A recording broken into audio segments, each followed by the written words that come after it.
नमस्कार। वक्फ संशोधन एक्ट की संवैधानिक वैधता को चुनौती देने वाली 5 याचिकाओं पर सुप्रीम कोर्ट में आज सुनवाई होगी।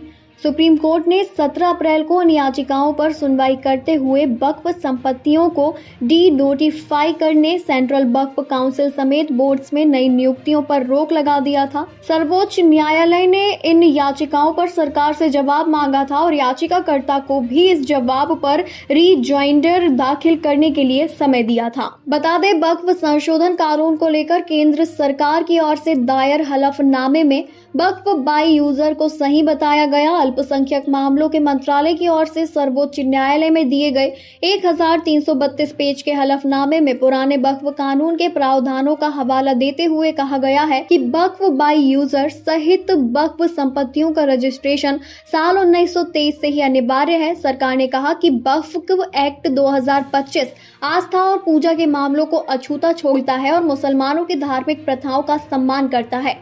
सरकार की ओर से दायर इस हलफनामे में ये भी दावा किया गया है कि इस कानून में साल 2013 के संशोधन के बाद वक्फ भूमि में 20 लाख एकड़ की बढ़ोतरी हुई है। प्राइवेट और सरकारी संपत्तियों पर कब्जा करने के लिए वक्फ प्रावधानों के दुरुपयोग का आरोप भी लगाया है। केंद्र ने सुप्रीम कोर्ट से वक्फ संशोधन एक्ट के खिलाफ दायर याचिकाओं को खारिज करने का आग्रह किया और इसे वास्तव में चौंकाने वाला बताया कि 2013 के संशोधन के बाद औकाफ एरिया में 116% की बढ़ोतरी हुई।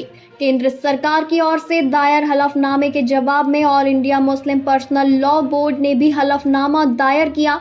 जवाबी हलफनामे में केंद्र सरकार की ओर से दायर हलफनामे में दिए आंकड़ों पर सवाल उठाए गए। मुस्लिम पर्सनल लॉ बोर्ड ने अपनी जवाबी हलफनामे में कहा है कि सरकार सुप्रीम कोर्ट को गुमराह कर रही है।